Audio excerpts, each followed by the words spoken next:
Hello everyone, स्वागत है आपका आपके चैनल चलो पढ़े में।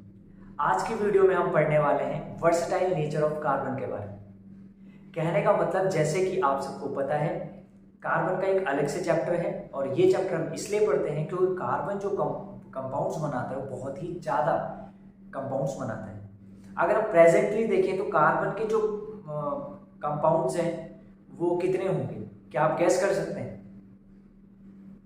तो आप बिलीव नहीं करेंगे, कार्बन के 5 मिलियन प्लस कंपाउंड्स हैं। 5 मिलियन का मतलब 50 लाख से ज़्यादा कंपाउंड्स क्या हैं, सिर्फ कार्बन के ही प्रेजेंट है। यानी अगर हम इसको कंपेयर करें बाकी सारे कंपाउंड से तो उनको क्या है, ये बीट कर जाता है और ये सबसे ज़्यादा कंपाउंड बनाता है। यानी आप अपनी डेली लाइफ में जो भी चीज़ यूज़ करते हैं उसका 70 to 80% कंपाउंड जो आप क्या है कहीं ना कहीं कार्बन के यूज़ कर रहे होते हैं। तो बच्चों ऐसा क्यों होता है, इस वीडियो में हम ये पढ़ने वाले हैं। हम तीन प्रॉपर्टीज के बारे में पढ़ेंगे कार्बन की, और वो है कैटिनेशन, टेट्रावैलेंसी और आइसोमेरिज्म। तो आइए इनको समझते हैं। पहले हम जानेंगे कैटिनेशन क्या होता है। तो बेसिकली कैटिनेशन क्या होता है? कैटिनेशन होता है कार्बन जब अपने जैसे कार्बन एटम के साथ ज्वाइन होता है तो उसी को हम कैटिनेशन बोलते हैं। कार्बन जब अपने जैसे कार्बन एटम के साथ ज्वाइन होता है तो इसी को हम क्या बोलते हैं, कैटिनेशन बोलते हैं। इसको हम इस तरीके से भी डिफाइन कर सकते हैं, self linking property of carbon. ये कार्बन की ये सेल्फ लिंकिंग प्रॉपर्टी होती है जिसके कारण ये बहुत ही लंबी लंबी चेन बनाता है। अब ये चेन जो हो सकती है वो हो सकता है C2 हो, C4 हो, C6 हो, C10 हो, C12 हो, C13 हो, C30 हो, C60 हो। इतनी लंबी कार्बन चेन बन जाती है। तो आप सोच सकते हो कि जो C2 वाला होगा एक अलग कार्बन कंपाउंड होगा, C6 वाला अलग होगा, C10 वाला, C12, तो कितनी क्या है पॉसिबिलिटीज बन जाती है कंपाउंड्स की।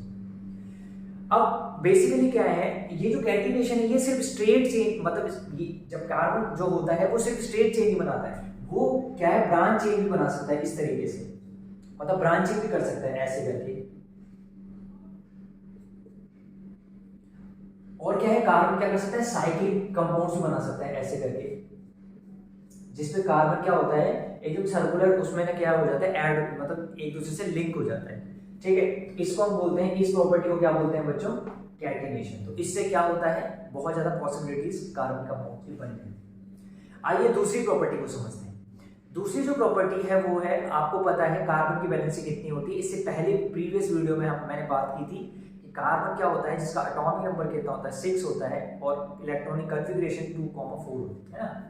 कार्बन का जो एटॉमिक नंबर होता है वो कितना, 6 होता है, और इलेक्ट्रॉनिक कॉन्फ़िगरेशन 2,4 होती है। लास्ट में 4 इलेक्ट्रॉन होने की वजह से इसकी जो वैलेंसी होती है बच्चों वो 4 होती है। वैलेंसी कितनी होती है, 4, और 4 को हम टेट्रा बोलते हैं। तो इसीलिए हम बोलते हैं कार्बन की जो वैलेंसी है उसको हम बोलते हैं टेट्रा वैलेंसी। क्या बोलते हैं, टेट्रा वैलेंसी। अब टेट्रा वैलेंसी से क्या फायदा है, टेट्रा वैलेंसी से ये फायदा है कि अगर हम सारे उसमें वैलेंसी की बात करें तो सबसे हाईएस्ट जो वैलेंसी होती है वो 4 होती है, और इसके पास वो एक अच्छी प्रॉपर्टी क्या आ गई कि इसकी वैलेंसी भी 4 होती है। मतलब ये मैक्सिमम कितने, 4 अलग अलग मोनोवैलेंट एटम के साथ क्या हो सकता है, ज्वाइन हो सकता है इस तरीके से। तो जैसे हमने CH4 का स्ट्रक्चर पढ़ा था ऐसे करके, ऐसे C2H6 का पढ़ा था ऐसे करके। ये कार्बन कितने से जुड़ रहा है, तो 1 2 3 4 से जुड़ रहा है। ये कार्बन किससे, 1 2 3 4 से, 4 एटम से जुड़ने के कारण ये क्या करता है, इसकी जो कार्बन कंपाउंड्स बनाने की जो क्षमता होती है वो बढ़ जाती है। आ गया होगा समझ में। तो ये भी क्या है, दूसरा रीजन है। ठीक है, और तीसरा रीजन हम पढ़ेंगे आइसोमेरिज्म। अब बेसिकली आइसोमेरिज्म क्या होता है समझते हैं इसको मैं इरेज कर। तो यहां मैंने लिखा हुआ है कि आइसोमेरिज्म क्या होता है, सेम मॉलिक्यूलर फॉर्म में different structure form of carbon की बहुत ही अच्छी प्रॉपर्टी। अब वो क्या है बताओ, देखो जैसे सपोज मैं कहूं C5H10 है, ठीक है, C5H10, तो उसको कैसे बनाऊंगा मैं, इस तरीके से बनाऊंगा।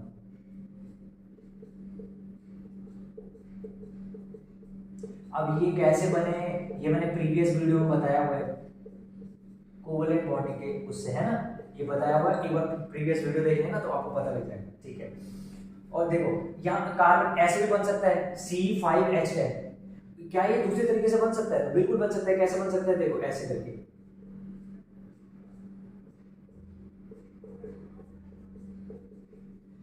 इसमें उसमें क्या फर्क है, इसमें ये फर्क है कि स्ट्रेट चेन बन गई। ठीक है, फॉर्मूला है C5H10, इसको हम बोलते हैं स्ट्रक्चरल फॉर्मूला। तो ये मॉलिक्यूलर फॉर्मूला C5H10, इसका स्ट्रक्चर फॉर्मूला ऐसा है। यहाँ पर भी C5H10 है, देखो C5H12, देखो C5H12, इसमें देखो कार्बन देखो 1 2 3 4 5 कार्बन, और हाइड्रोजन देखो कितने हैं, 1 2 3 4 5 6 7 8 9 10 11 12।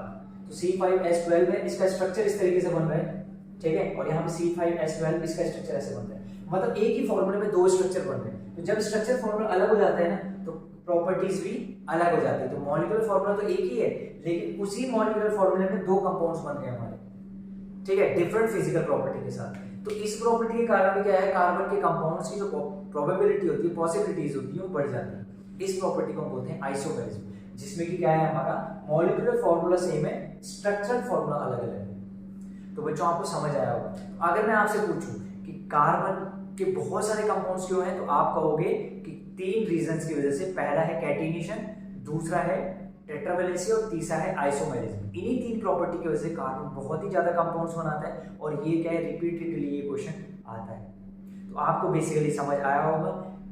अगर समझ आया है तो लाइक जरूर करना। Thank you very much.